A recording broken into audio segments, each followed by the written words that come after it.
Tapi enggak apa-apa, untuk hari ini enggak usah aja dulu.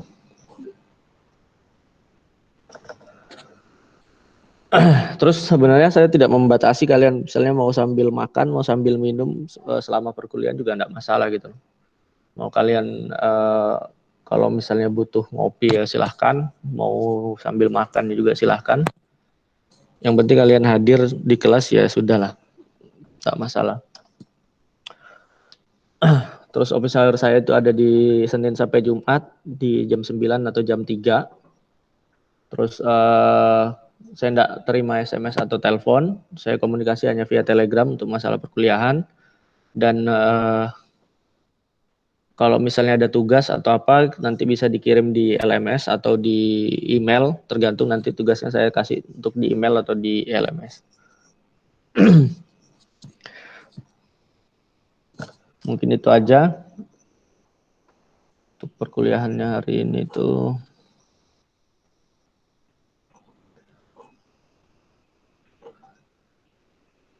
Oke, saya mau tahu dulu untuk di geografi pembahasan tentang climate change atau ya terkait mata kuliah inilah, sudut pandangnya dia kemana arah pembahasannya? Kalau misalnya di pendidikan geografi, kita basicnya doang, Bapak, jadi cuman dijelaskan secara umumnya mengenai climate change itu sendiri, nggak mendalam gitu. Oke, terus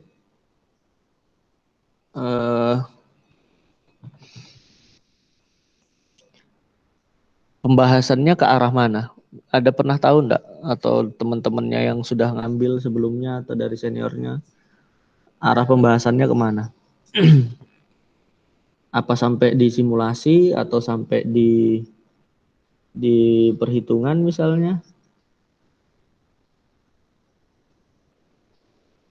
Untuk arah pembahasannya karena basic kami pendidikan Pak, jadi lebih ke teori-teori, sedangkan untuk simulasinya dan perhitungannya mungkin tidak.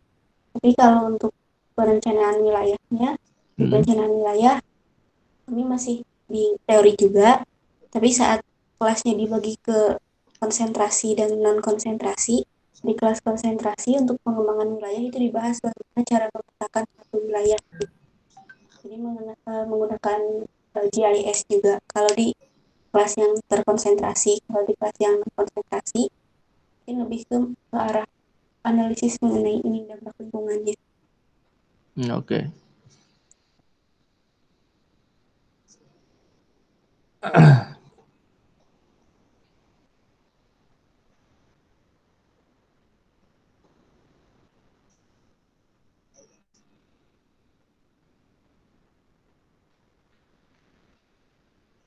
Sudah kelihatan gambar? Terlihat Pak.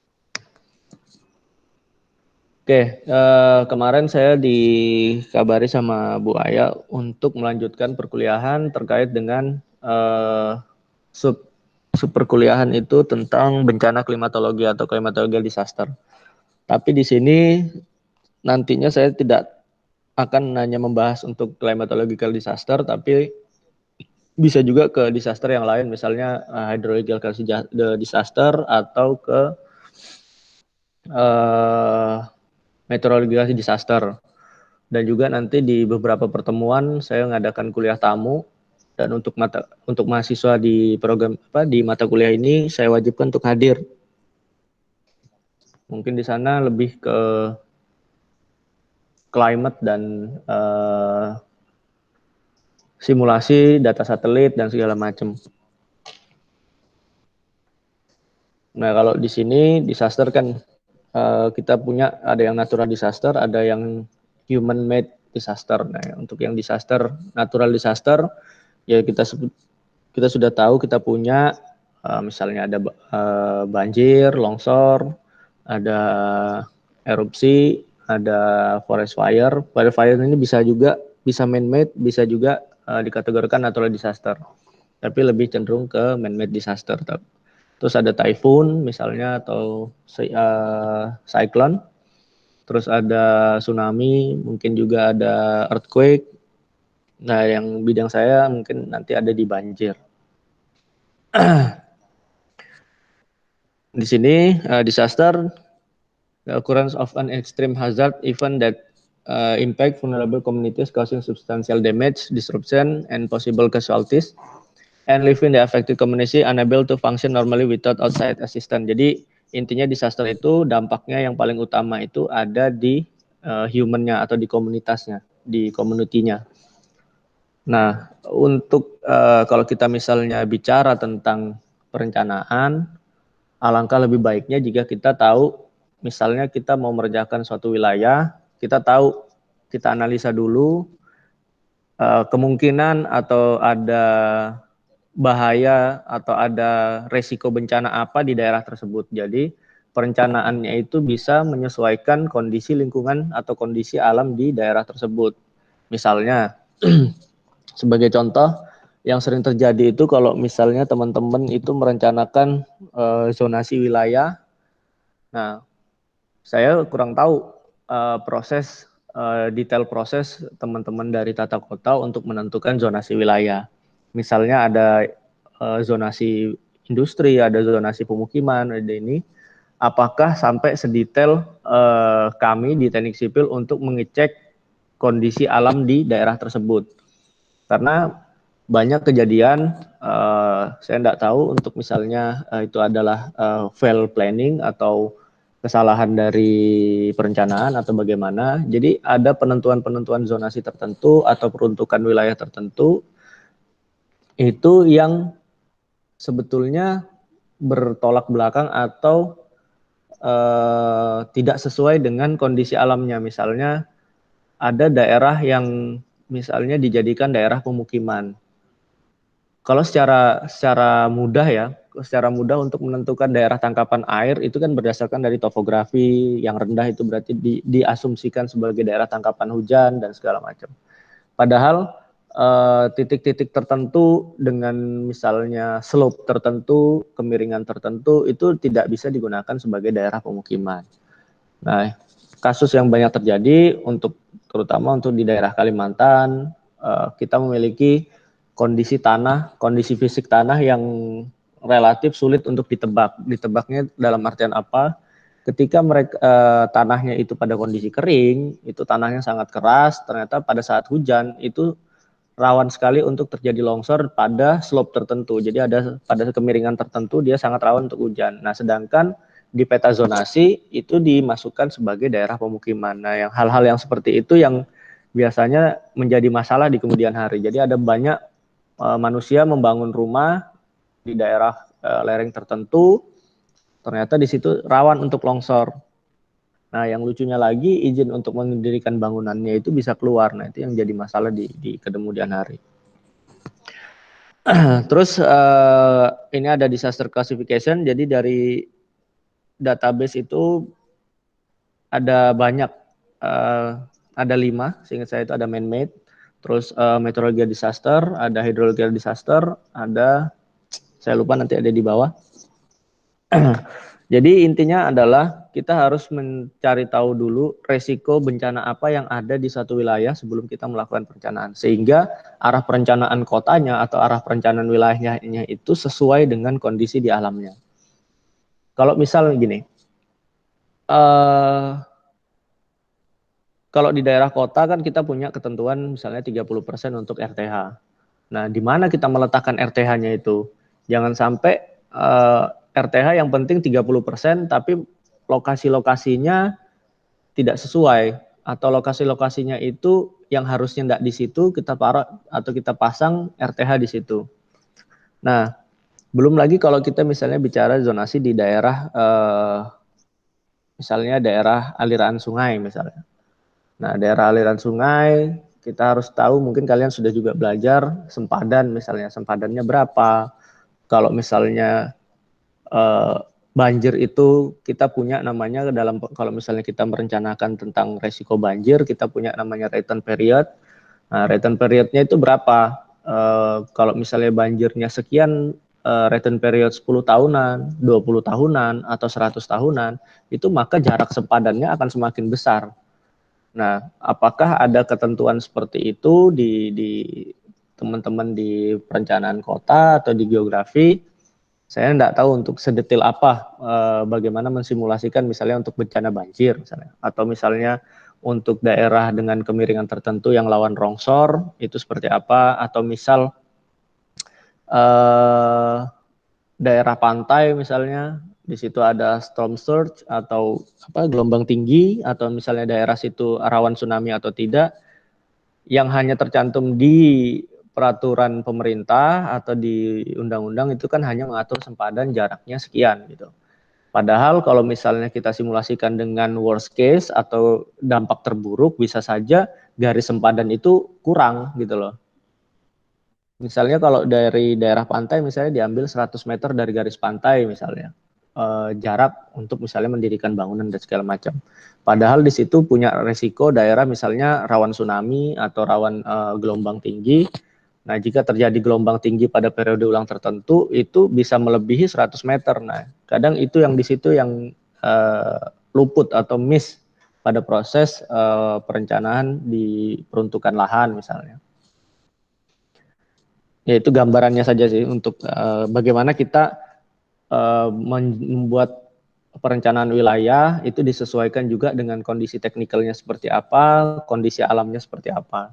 Jadi tidak hanya berpaku pada aturan undang-undang yang memang itu fungsinya adalah general sekali gitu loh. Jadi ada pertimbangan-pertimbangan khusus dengan kondisi-kondisi tertentu yang dalam tanda kutip tidak mengurangi esensi dari aturan yang sudah ditetapkan. Misalnya kayak tadi saya bicara sempadan misalnya, atau penentuan zonasi dan segala macam, standar yang di situ tidak dikurangi, tapi diberikan pertimbangan lain untuk mengutamakan faktor misalnya faktor safety untuk manusianya yang tinggal di daerah situ, atau yang menggunakan industri atau manusia yang menempati atau menggunakan di daerah tersebut, kira-kira seperti itu. Nah, ini di sini ada beberapa tipe, misalnya disaster can be classified different way. Also the first distinction is between man-made disaster, misalnya chemical accident, oil spill, industrial pollution. Nah, itu kalian kan juga misalnya membuat zonasi daerah industri. Industrinya ini industri apa misalnya? Industri beratkah? Atau industri ringan? Atau misalnya dia hanya industri tapi banyak perkantorannya, itu akan berbeda penanganan wilayahnya. Sebagai contoh misalnya kalau di sini kan ada oil spill dan segala macam. Kita pernah tahu yang beberapa waktu lalu ada Pertamina yang terjadi kebakaran. Nah, di situ penentuan zonasi ya kalau bisa tidak bisa harus ada jarak tertentu atau ada zona tertentu yang itu dibuat untuk mengamankan, misalnya tidak boleh dibangun misalnya pemukiman di daerah situ, karena kalau ada pemukiman di situ dia high risk sekali misalnya apabila terjadi failure dari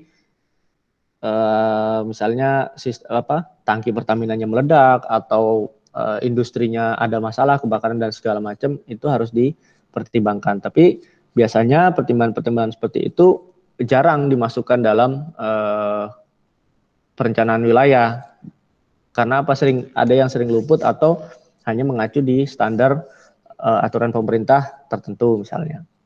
Tapi hal-hal yang menuju ke force major itu tidak dimasukkan. Lalu di sini ada lanjutan, misalnya industrial pollution, cause of bad technical hazard versus disaster associated with natural hazard. Nah, kalau yang natural hazard ini diklasifikasikan dari beberapa, ada di situ ada geophysical hazard, ada biological hazard. Jadi natural disaster, naturally occurring physical phenomena, caused either by rapid or slow onset event which can be geographical, misalnya earthquake, landslide, tsunami, volcano. Terus ada hydrological, itu ada avalanche itu flash flood atau longsoran. Terus ada banjir, flood. Climatological itu ada extreme temperature, drought sama wildfire atau kebakaran hutan. Di situ ada meteorological, ada cyclone, ada yang nyebut cyclone. Ada juga kalau di daerah Asia Timur itu nyebutnya typhoon. Terus hanya perbedaan istilah saja.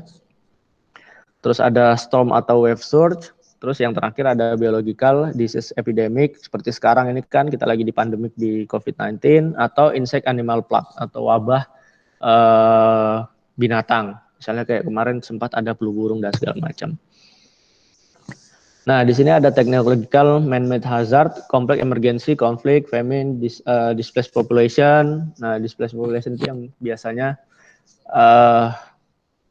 yang paling besar itu contohnya ya waktu di Serbia yang pembangkit nuklir itu meledak, terus akhirnya displaced population, jadi kota itu kosong akhirnya. Lalu ada industrial accident, transport accident, are even that caused by human occur close to human settlement. Jadi kondisinya dia dekat dengan pemukiman masyarakat. Nah, kalau di kita kan nuklir mungkin belum ada, masih wacana-wacana saja. Nah, ketika ada pembangkit nuklir itu pasti perencanaan wilayahnya, pembagian zonasinya harus dirubah. Karena apa? Faktornya safety di manusianya. Karena kalau kita sudah bicara nuklir, efeknya, terus radiasinya itu harus dihitung dulu. Radiasinya misalnya terjadi kebocoran, ini radiusnya berapa, jarak amannya berapa lama dia bisa habis. Nah, itu harus dipertimbangkan.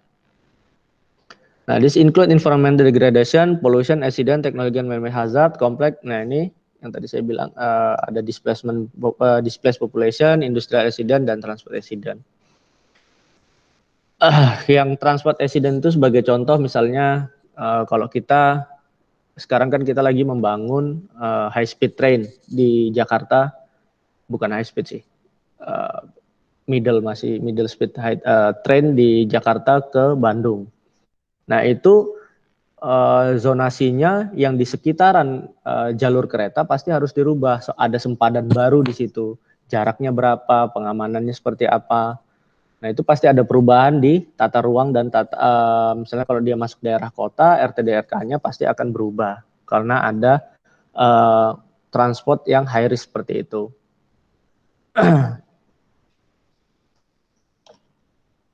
Nah ini ada contoh-contohnya yang tadi saya sudah bilang. Di geophysical itu ada earthquake, mass movement, terus volcano, terus ada hydrological, ada flood, and slide, sama wave action. Wave action ini biasanya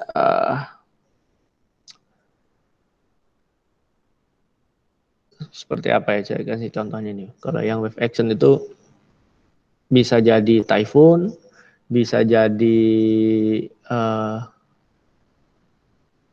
gelombang panas atau heat wave, itu bisa jadi. Nah di sini ada yang meteorological, ada storm ya itu cyclone dan segala macamnya. Extreme temperature, ada fog. Nah kalau extreme temperature ini seperti yang sudah kalian tahu, kalau kita bahas climate change pasti ada di situ ada temperature increase untuk simulasi sekian tahun ke depan. Terus ada konsekuensi misalnya kenaikan suhu sekian, itu nanti dampaknya seperti apa. Terus di sini ada climatological, itu ada drought itu kekeringan. Terus ada glacial late outburst, itu terjadi di daerah glacier di bagian utara, daerah-daerah Eropa dan daerah-daerah yang dekat dengan kutub utara itu kan mulai cair. Nah itu ketika cair itu akan jadi masalah. Masalahnya apa? Akan jadi masalah di bagian hilirnya. Paling sering terjadi itu ya antara ice jam flood sama banjir atau flash flood. Nah itu kalau kita bicara tentang ini glacial lake outburst ini. Terus ada wildfire, ya kita tiap tahun di Kalimantan, di Sumatera itu selalu ada kebakaran hutan. Nah ini yang perlu dipertimbangkan. Lalu ada biological, animal accident, epidemic seperti sekarang ada pandemik lagi.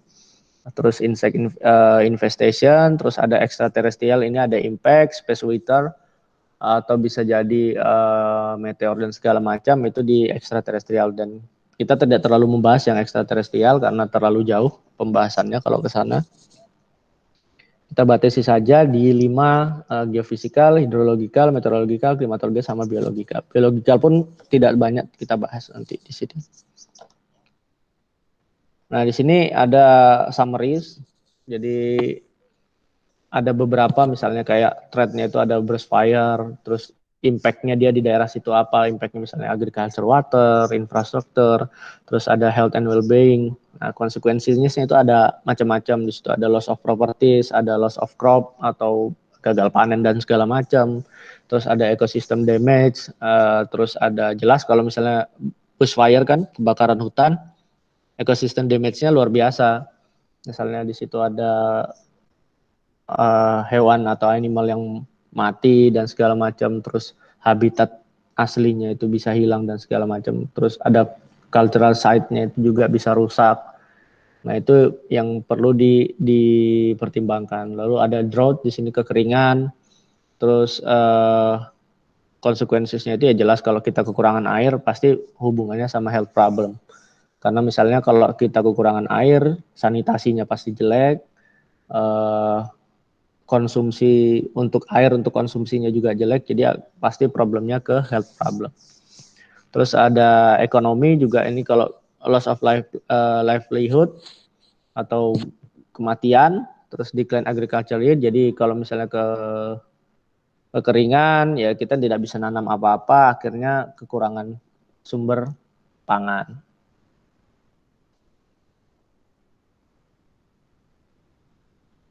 Kira-kira itu arahnya ke sana. Terus ada heat wave. Heat wave itu kita sempat di 2019 atau 2020. 2019 itu ada heat wave.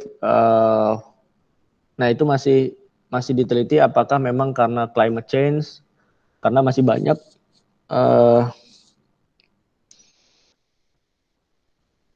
asumsi, masih banyak hipotesis itu diakibatkan oleh climate change dan segala macam. Nanti kita bahas di belakangnya. Terus ini ada dust storm, ini biasanya di daerah gurun. Dan mereka ada badai pasir dan segala macam. Nah, kalau flood ini jelas di Indonesia paling banyak. Hampir di semua tempat kita masih punya masalah banjir. Kalau kalian di Jakarta kan mungkin hampir tiap tahun terjadi banjir terus tenggelam. Saya nggak tahu di daerah kalian tinggal apakah banjir juga atau enggak. Terus ya ini kalau kita sudah bicara banjir itu dampaknya kena semua. Terus damage crop, ada damage juga ke infrastrukturnya juga. Terus ada ke ekosistem, ya, habitatnya rusak dan segala macam. Terus ada storm atau cyclone. Nah, ini yang cyclone ini kemarin kejadian di NTT kalau di kita. Tapi kalau untuk daerah-daerah negara-negara Asia Timur, Jepang, Taiwan, Vietnam, Filipina, itu paling sering terjadi typhoon. Nah, kalau kita punya typhoon itu yang kaitannya dengan perencanaan wilayah adalah bagaimana menentukan adaptasinya atau bagaimana menentukan misalnya zonasi di situ dari daerah mana yang paling sering dilewati oleh typhoon, lalu bagaimana kita merencanakan daerah situ, strategi adaptasinya seperti apa, strategi teknikalnya untuk menjaga supaya manusia yang tinggal di situ tetap aman. Nah, itu yang dijadikan jadikan pertimbangan untuk ke spatial planningnya seperti apa. Kalau kita bicara yang typhoon misalnya, typhoon itu setiap tahun kita punya track recordnya dan juga sudah bisa disimulasikan misalnya. Kita bisa track typhoonnya masih terjadi di Filipina. Nah, dia akan bergerak kemana ini? Apakah dia akan bergerak ke arah Vietnam atau dia berbelok ke arah China atau ke Taiwan atau dia malah berbelok ke arah Jepang, itu sudah bisa di track gitu. Terus kita punya data series. Data seriesnya itu lintasan-lintasan typhoon yang sudah pernah terjadi itu bisa dijadikan pertimbangan untuk menentukan zonasi. Oh, ternyata di sini zonasi ini punya risiko tinggi pada saat ada typhoon. Nah, kita harus lakukan apa di situ? Apakah memang di situ harus tidak ada manusia, atau kalau di situ ada manusia proses adaptasinya seperti apa, atau proses penanganan wilayahnya seperti apa, apakah perlu di situ harus ada konstruksi pengaman atau tidak. Nah, itu yang dijadikan pertimbangan. Nah, biasanya hal-hal yang kayak gini sering luput pada saat merencanakan atau spatial planning, itu banyak yang luput seperti ini. Terus ada sea level rise, ya ini juga sama, kalau kita bicara climate change pasti ada bahas tentang kenaikan muka air laut. Nah, untuk daerah-daerah tertentu, ya kalau kita di Indonesia yang paling kelihatan kan kalau urusan sea level rise ini ada di Semarang sama di Jakarta. Ya, itu juga yang jadi salah satu alasan kenapa ibu kota mau dipindah gitu kan. Karena di beberapa daerah pesisir Jakarta itu sudah banyak yang mulai tenggelam dan segala macam, terus ada land subsidence juga. Nah ini otomatis kalau misalnya terjadi satu daerah misalnya, satu provinsi atau satu daerah terjadi land subsidence, pasti perencanaan wilayahnya akan berubah lagi, menyesuaikan lagi. Ngadep Pak Rektor. Iya, Rono. Nah, terus misalnya kalau kita bicara misalnya sea level rise, kenaikan muka air laut karena climate change misalnya kan itu diprediksi sekian sentimeter per tahun misalnya. Tapi kita juga punya resiko misalnya storm surge. Storm surge yang ini bisa dipicu oleh adanya misalnya ada typhoon. Itu kalau misalnya ada typhoon dia bisa juga membangkitkan gelombang tinggi. Nah, tinggi gelombangnya itu harus diprediksi misalnya. Kita harus simulasikan, harus prediksi berapa sih tinggi gelombang yang akan dihasilkan kalau kita punya typhoon dengan kecepatan sekian. Oh ternyata dia bisa generate wave itu bisa sampai ketinggian misalnya 10 meter, 15 meter. Nah ketika dia mengenerate gelombang sampai sekian meter itu, efeknya atau impact dampak yang diakibatkan nanti sampai di radius berapa meter. Nah itu harus dipertimbangkan. Berarti kita harus melakukan perencanaan di wilayah situ harus seperti apa.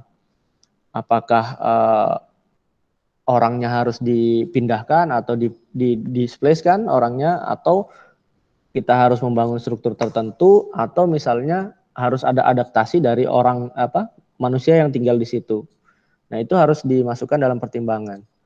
Karena kalau kita sudah bicara storm surge atau tsunami, terus tsunami yang diakibatkan atau digenerate sama typhoon itu, ya kita tidak bisa lepas dari misalnya kita simulasikan dia berapa gelombangnya, berapa tingginya, kecepatan anginnya berapa, dan itu harus masuk di pertimbangan.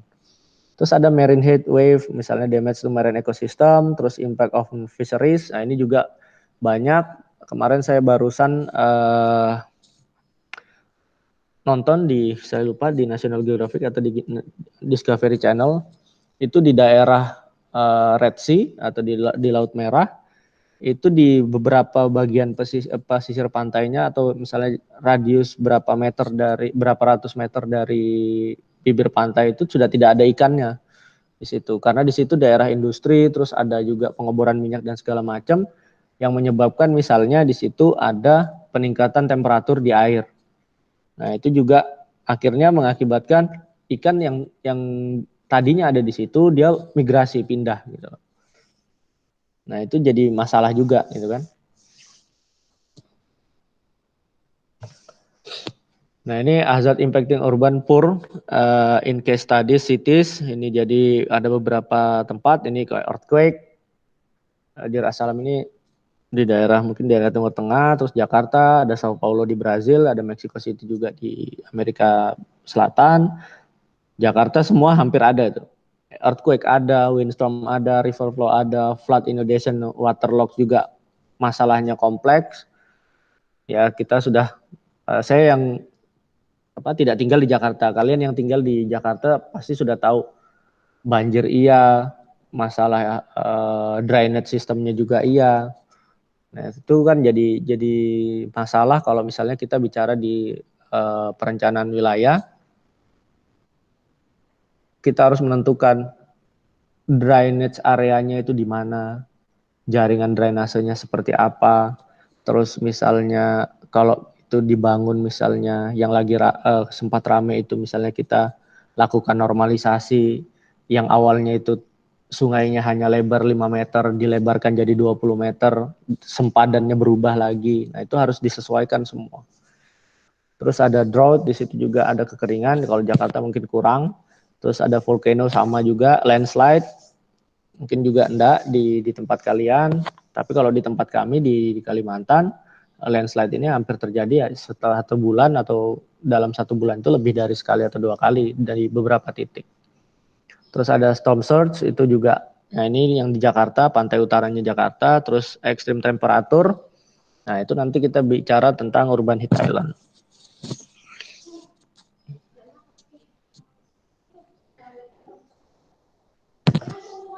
Nah, di sini ada yang sama yang tadi juga grouping climatological disaster, misalnya disaster generic group, di situ ada natural disaster, climatology, extreme temperature, sama heat wave.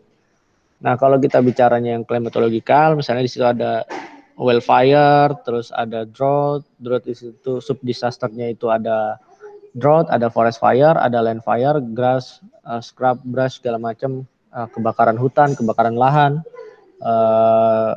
bisa jadi fog juga, kabut.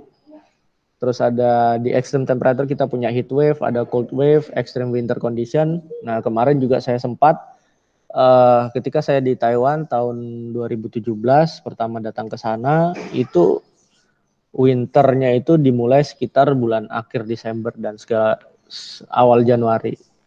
Tahun ketiga di sana saya sudah jadwal winternya itu bergeser.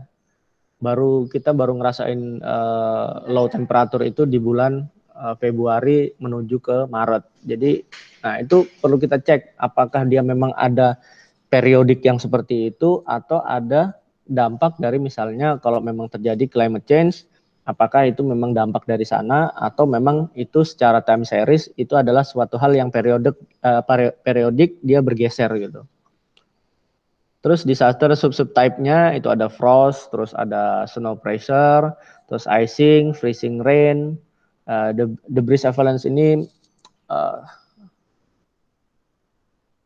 apa nama bahasa Indonesia-nya?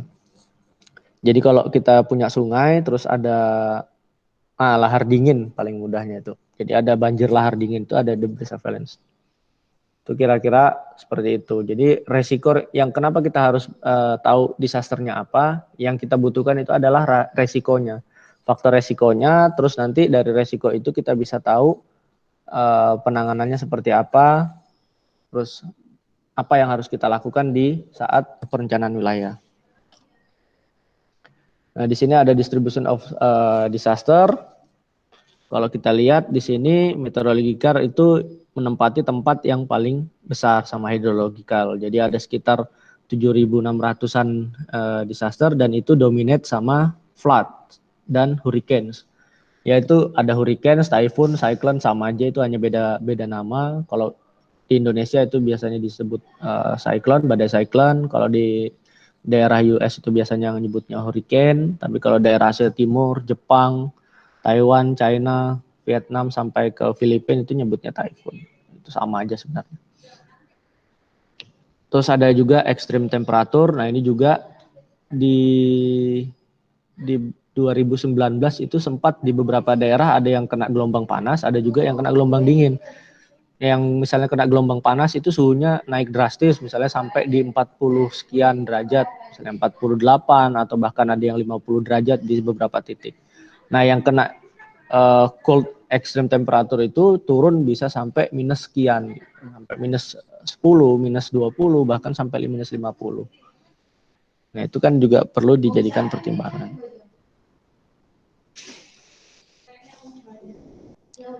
Ini sama top countries, nah, termasuk negara kita di Indonesia juga masuk dan masih didominate sama climatological dan hydrological disaster. Jadi ini sampai dari tahun 2000 sampai tahun 2019. Datanya ini kalau kalian mau lihat bisa diakses di World Economic Forum, di websitenya mereka itu ada. Nah, ini yang pertama kita bahas, misalnya extreme temperature. Nah, kalian pasti sudah sering lah melihat gambar seperti ini. Nah, di sini ada global temperature change. Ini ada data dari NASA, saya udah ambilkan dari NASA. Itu di tahun 2002 ada time series dari tahun 2002 sampai di 2016. Jadi this time series show global change of the concentration and distribution carbon dioxide. Tahun 2002 di sini ada altitude range 1,9 sampai 8 miles, terus ada yellow to red region. Kalau kita bisa lihat, nah yang sebelah kiri itu adalah tahun di 2002. Sedangkan di 2016 kita bisa lihat ada peningkatan yang signifikan dari konsentrasi dari karbon dioksida.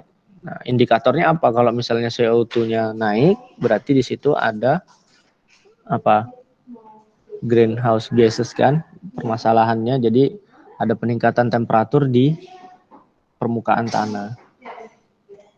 Nah, kalau sudah ada kayak gitu, yang tadi dampaknya bisa glasiernya meleleh, mencair, terus suhu di beberapa tempat itu nanti berubah. Nah, secara global kan kalian sudah sering lah melihat grafik kalau misalnya di skenario apa itu kenaikan suhunya di 30 tahun ke depan itu berapa kenaikannya.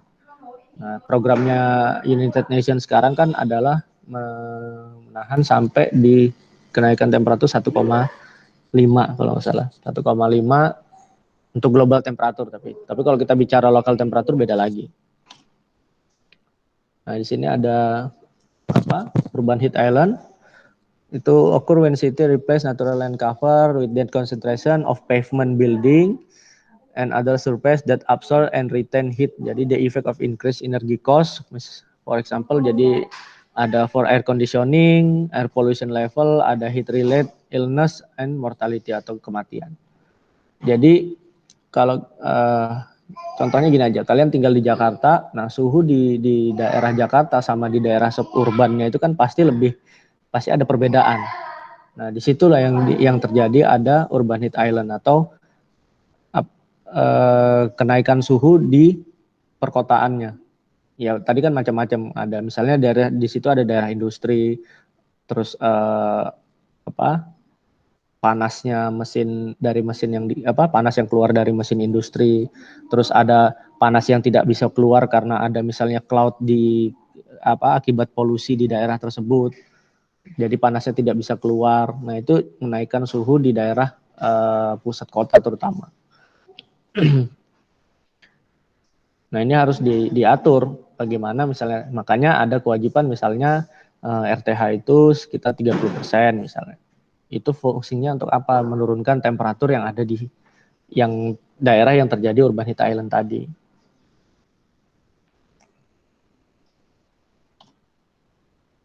Nah, ini ilustrasinya kurang lebih seperti ini. Jadi ketika daerah perkotaan itu latent heat-nya naik, terus misalnya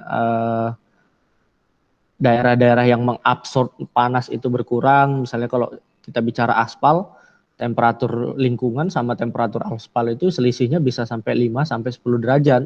Misalnya lingkungannya itu temperaturnya di antara misalnya 38 atau 40, aspalnya bisa sampai 50. Nah, itu kan yang menyebabkan di daerah tertentu itu bisa sangat panas sekali. Makanya kalau kalian coba misalnya ada parking lot gitu atau tempat parkir yang semuanya itu di pavement semua, entah itu pakai aspal atau pakai beton, pasti daerah situ akan panas gitu. Karena apa? Dia pavementnya tadi itu panas, terus dia temperaturnya lebih tinggi daripada lingkungan di sekitarnya.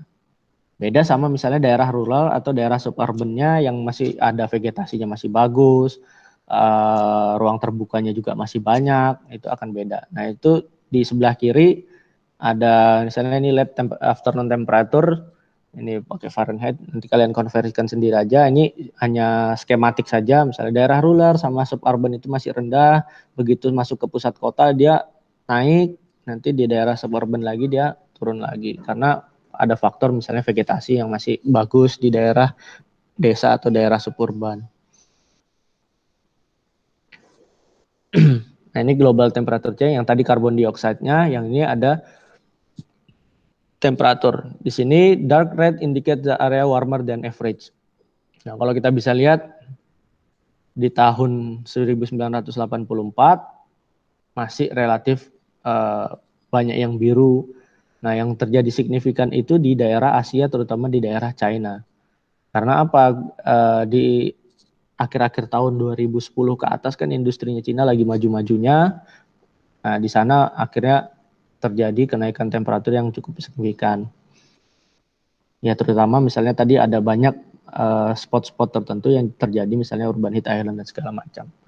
Nah, itu yang perlu ditangani. Makanya ada skenario misalnya untuk penanganan climate change, dia harus ditahan. Misalnya skenario, kan ada beberapa skenario itu Kalau misalnya kita bisnis as usual, dia akan terus naik sekian. Nah, kalau berarti kita harus lakukan misalnya perubahan. Oh, kita nggak bisa nih kalau kita bisnis as usual kayak gini terus.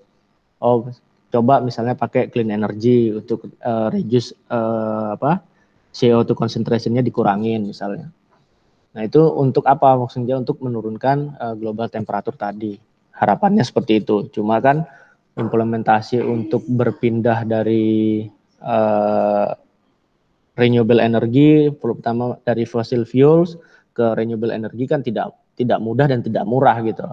Hanya sekarang aja yang paling tinggi itu saya lupa di daerah Eropa ada salah satu negara itu yang sudah sampai 70% energinya itu sudah digantikan sama renewable energy. Nah, di Indonesia kapan ya? Kita nggak tahu juga kapan karena ketergantungan kita sama fossil fuel juga masih tinggi. Kita juga masih pakai coal energy, kita masih pakai PLTU, kita masih pakai PLTD dan segala macam. Nah, energi kita masih bergantung sama hal-hal seperti itu. Kita baru punya wind farm itu baru satu di Sulawesi. Itu pun cuma ya hitungannya kalau dibanding negara lain masih kecil.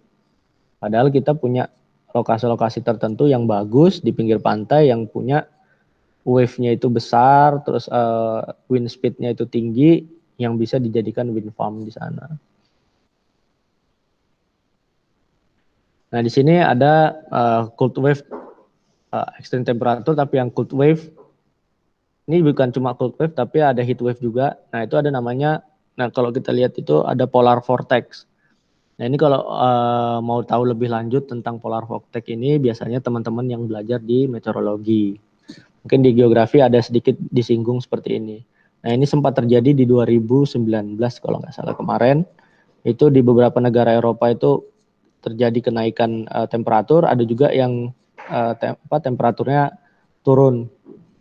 Jadi sangat panas, ada beberapa daerah kayak kalau nggak salah di daerah India juga kena itu.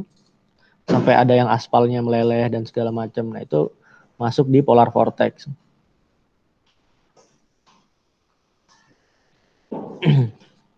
Nah, ini ada contoh di situ, ada gambar globe itu. Yang kondisi normalnya itu ada strong jet stream-nya itu, nah stable polar vortex-nya itu ada di atas, terus ada strong jet stream-nya itu, kalau dia jet stream-nya itu bagus, dia akan menahan polar vortex supaya tidak turun ke bawah. Tapi kalau itu kondisinya rendah, jet stream-nya itu, nanti yang dari polar vortex yang atas turun ke bawah, sehingga terjadi misalnya seperti gelombang seperti ini. Nah, dia yang bagian panas, yang heatnya itu dorong ke atas, yang polar vortex yang di bagian atas dorong ke bawah. Jadi ada wavy gini. Kurang lebih seperti itu. Nah, biasanya terjadi di daerah subtropis. Kalau kita di daerah tropis relatif stabil.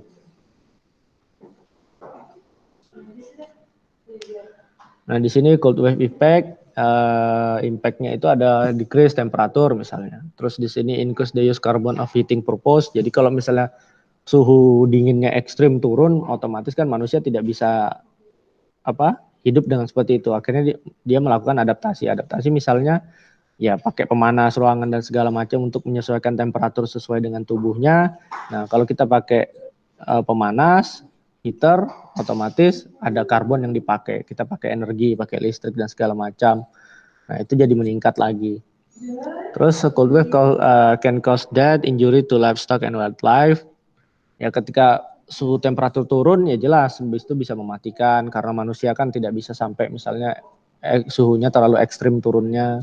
Terus livestock itu di stok pangan sama wildlife itu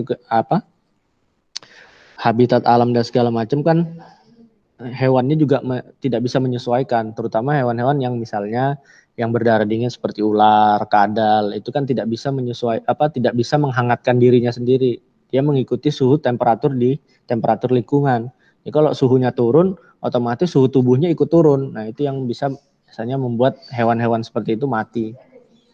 Terus disturb transportation system ya jelas misalnya kalau terjadi kayak gini beberapa transportasi misalnya yang basisnya masih pakai diesel engine atau fossil fuels, Ya itu kan olinya, bensinnya bensinnya dia beku dan segala macam, tidak bisa nyala. Nah, itu kan jadi problem. Terus jalanannya misalnya tertutup salju dengan ketebalan misalnya sampai 3 sampai 5 meter, kan itu tidak bisa dipakai lagi. Terus can be trigger a flood. Nah, ini ketika suhunya turun, dia jadi es semua. Nah, ketika misalnya suhunya sudah balik, nah di situ ada masalah lagi ketika saljunya tadi mencair. Nah, yang bahaya itu kalau misalnya suhunya itu meningkat drastis dengan waktu yang cepat. Jadi waktu pencairan dari saljunya itu cepat, sehingga apa? Menjadikan kan suhu saljunya cair, di situ ada debit air. Nah, debit airnya itu tidak bisa diakomodir sama saluran drainase yang ada di situ, misalnya atau sungainya. Nah, kalau dia proses pencairannya cepat itu biasanya terjadi kayak gitu. Nah, itu biasanya disebut ice jam flood atau banjir karena lelehan salju. Nah, di sini ada gambar, di sini ada perubahan, di sini ada number of people exposed to heat wave. Nah, itu di daerah, ini kebetulan contohnya di daerah Eropa kan. Terus cold wave juga gitu, ada beberapa titik. Nah, itu kalau di yang naik sampai 3 derajat ada di daerah Spanyol, di daerah Italia.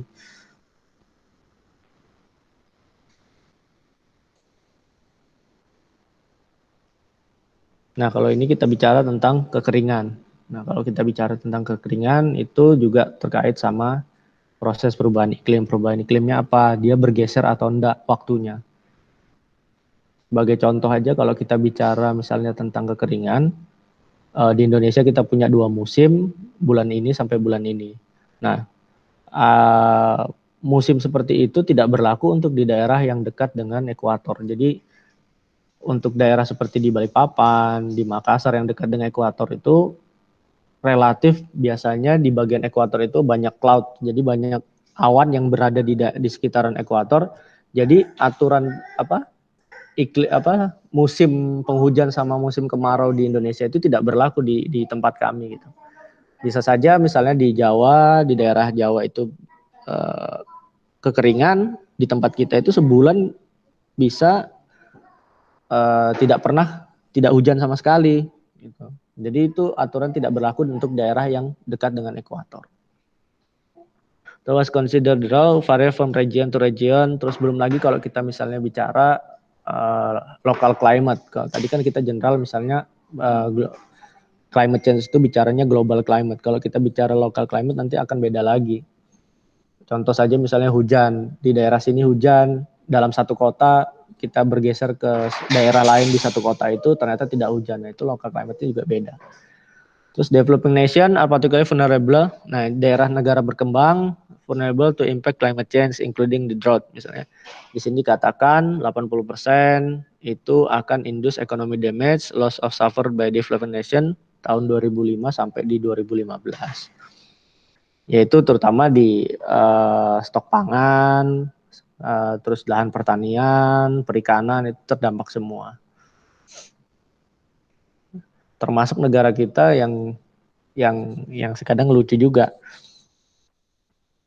Lahan kita banyak, terus kita pertaniannya tidak bisa berkembang, akhirnya impor. Nah, itu kan itu untuk menangani misalnya kalau misalnya stok pangan kita kurang. Kenapa seperti itu? Ya bisa jadi kalau ada faktor climate change tadi yang tidak menyebabkan misalnya pergeseran musim misalnya. Atau misalnya kayak daerah-daerah tertentu misalnya ada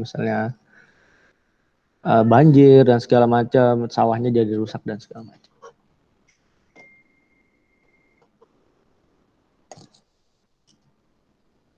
Nah, ini sini ada type of drought, jadi jenis-jenis kekeringan, misalnya meteorologi kekeringan karena meteorologi. Imagine a large swath persist, crack earth. Nah, ini kalau misalnya which occur when region rainfall short of expectation. Jadi hujannya itu di bawah perkiraan. Misalnya hujannya itu durasi hujannya normalnya dalam sebulan misalnya hari hujannya itu bisa sampai 20 hari. Nah, karena ada ini, dia bisa misalnya ternyata hujannya cuma 10 hari. Nah, itu akan berdampak juga dengan stok air yang ada di daerah tersebut. Terus ada agricultural drought, ini kekeringan yang dampaknya ke pertanian misalnya. Itu juga sama. Di sini agriculture might ensure it might stem from meteorological drought, reduce access to water supplies. Yang jelas itu nggak punya persediaan air untuk misalnya irigasi dan segala macam. Terus ini when snowmelt occur before runoff is most needed to hydrate crop. Nah, jadi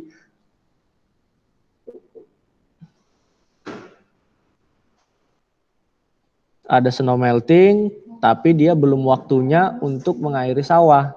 Jadi airnya sudah hilang. Nah, kalau misalnya kita tidak bangun bendungan di situ untuk menampung yang tadi, ya kita kehilangan air itu ya tidak bisa dipakai untuk sawah misalnya. Terus ada hydrocarbon drought, ini juga occur when lack of rainfall. Nah, ini yang terjadi sekarang.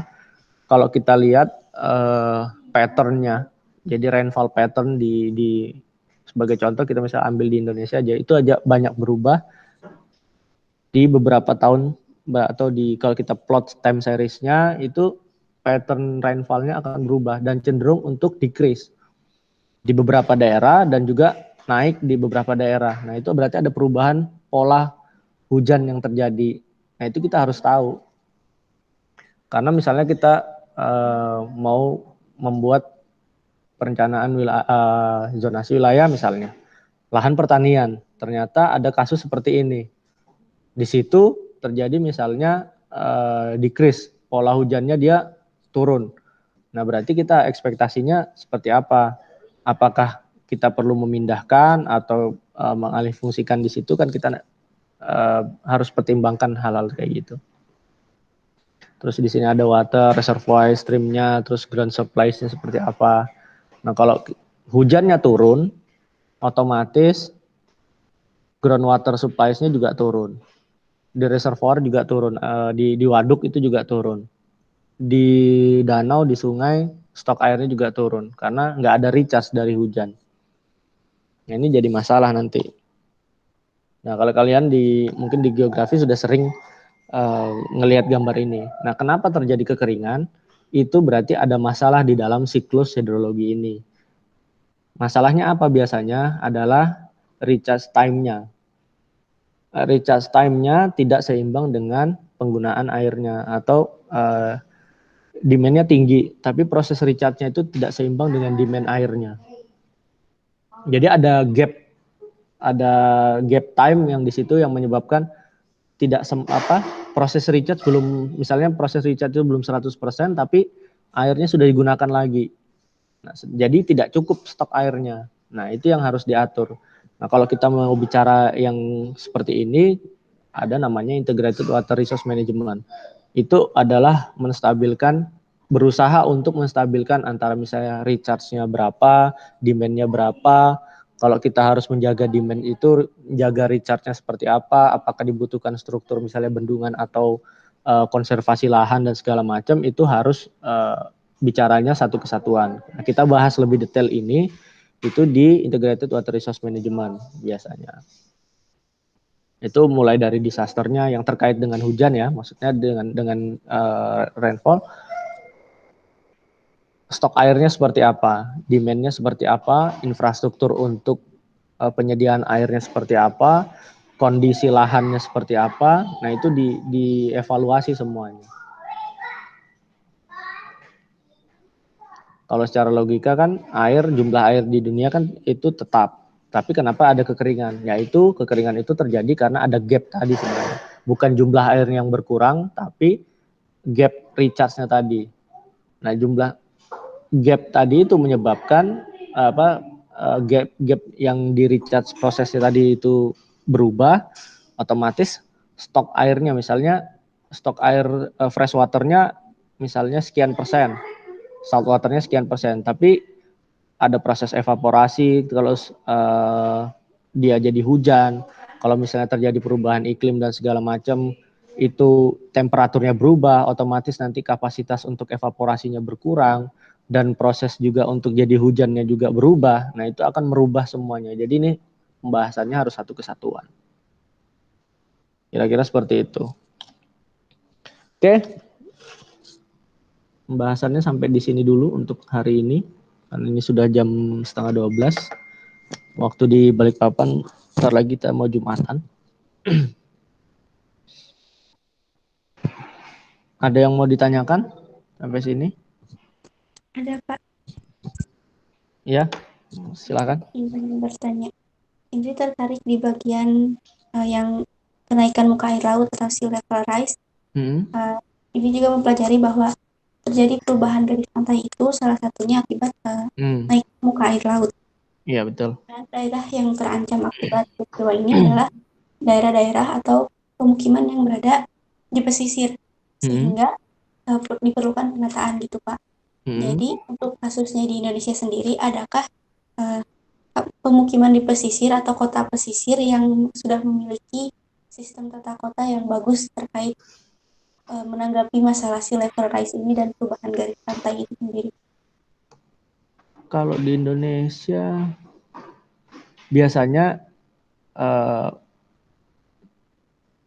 penduduknya di situ yang akhirnya beradaptasi dengan sendirinya gitu. Misalnya kalau di daerah pinggir pantai misalnya, dia terjadi misalnya berubah nih, muka air lautnya naik, otomatis kan dia bergeser. Yang dulu rumahnya misalnya jaraknya itu sama bibir pantai misalnya anggaplah 50 meter atau 100 meter.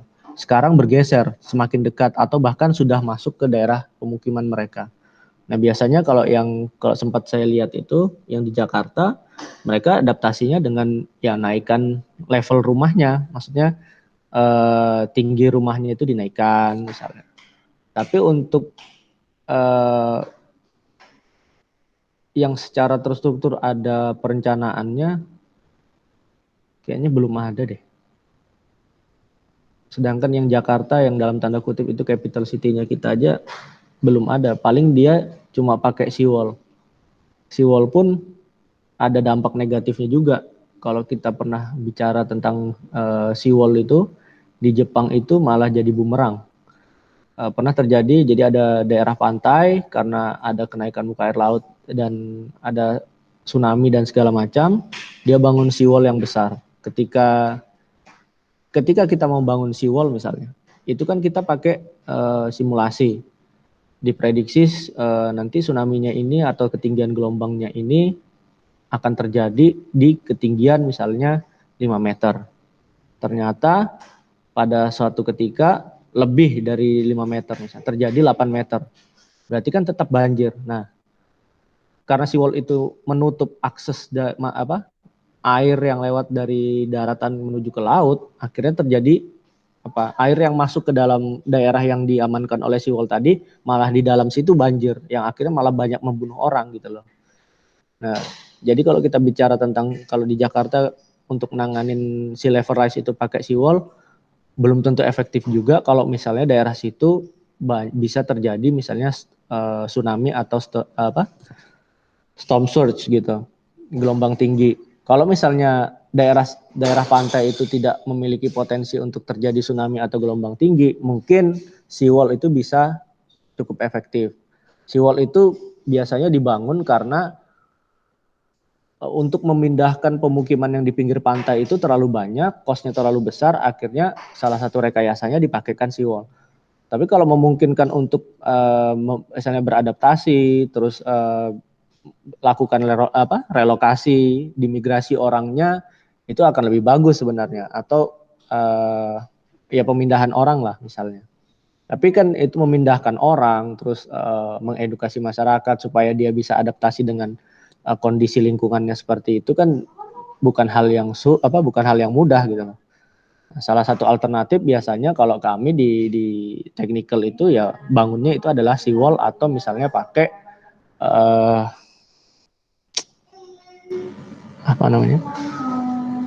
tanaman yang di pinggir pantai itu bukan gambut, mangrove. Nah, pakai mangrove. Itu kalau kalian pernah lihat, kalau kita pakai simulasi misalnya physical model itu, pakai physical model, mangrove itu untuk tinggi gelombang tertentu itu cukup efektif.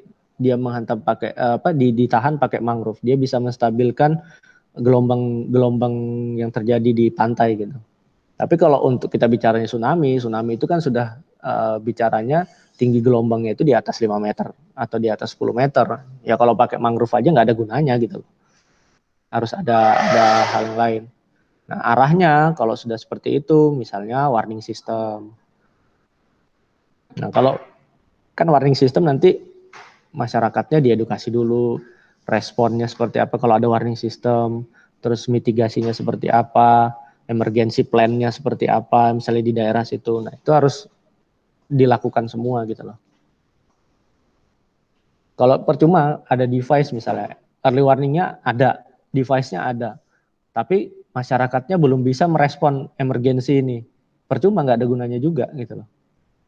Terus emergency plan-nya belum ada. Ketika terjadi seperti itu, tempat evakuasinya belum tahu di mana, masyarakatnya masih kocar-kacir cari perlindungan diri misalnya. Nah, itu percuma juga. Jadi untuk membangun, misalnya kita bicara perencanaan wilayah seperti itu, oke, misalnya kita rencanakan wilayah ini daerah pesisir karena ada perubahan garis pantai harus begini. Itu harus ditanganin. Mitigasinya seperti apa, simulasi misalnya terjadi gelombang dia radiusnya sampai berapa, warning sistemnya seperti apa, terus respon masyarakatnya itu sudah siap atau belum. Nah, itu panjang lagi ceritanya masih. Kira-kira gitu ya, Indri ya. Ya baik Pak, terima kasih Pak. Ada lagi? Silakan.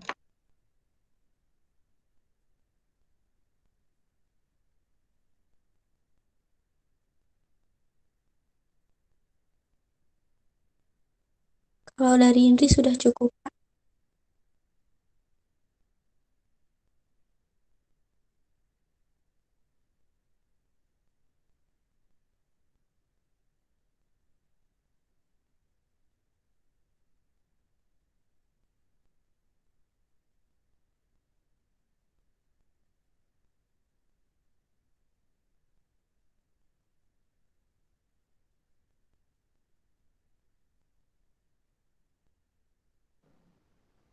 Ada lagi? Ya mungkin nanti pembahasannya akan ke arah sana ya, maksudnya karena dari Bu Aya untuk ke perencanaan wilayahnya mungkin saya tidak mengcover terlalu banyak, tapi lebih ke misalnya hazardnya seperti apa, terus disasternya gimana, penanganannya seperti apa yang dijadikan pertimbangan untuk misalnya merencanakan wilayah, kira-kira seperti itu.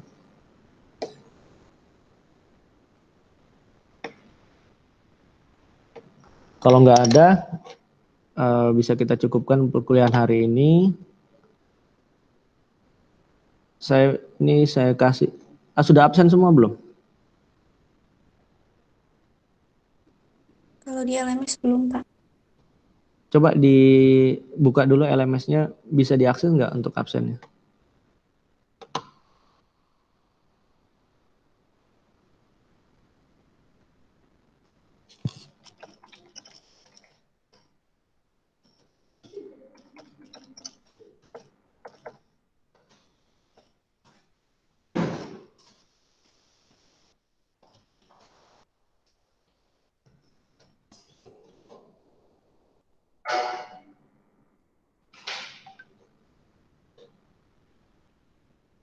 Sudah bisa diakses?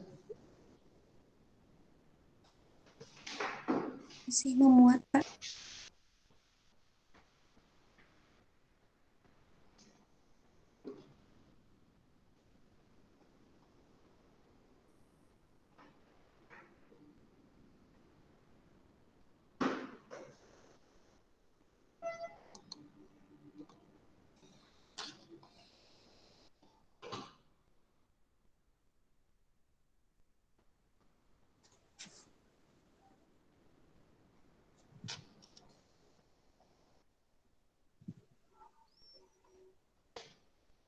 Itu di chatroom saya ada Sudah kasih. bisa diakses Pak.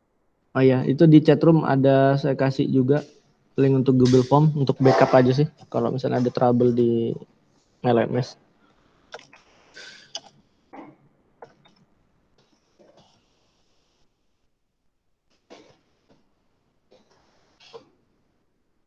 silakan Google Form-nya diisi juga untuk backup kalau misalnya ada masalah di LMS-nya.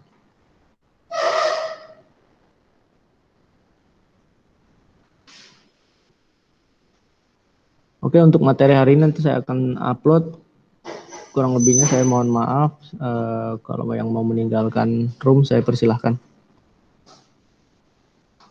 Mohon maaf, untuk Google Form itu membutuhkan akses izin. Oh, Ya. anu ya Pak, emailnya bukan email kampus kita ya. Sebentar.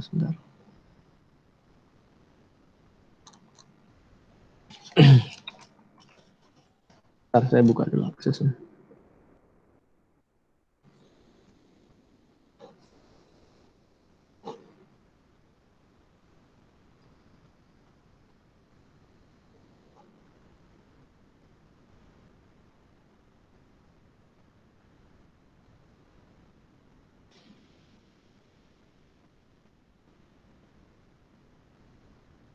Coba dibuka lagi. Saya sudah buka aksesnya itu.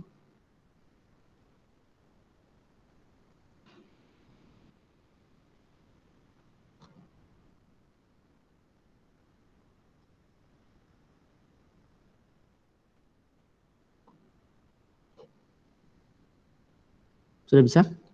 Sudah bisa diakses, Pak. Oke. Ya silahkan diisi itu. Kalau yang mau meninggalkan room, saya persilahkan. Terima kasih, Pak. Assalamualaikum. Ya, waalaikumsalam. Terima kasih Bapak. Ya, sama-sama.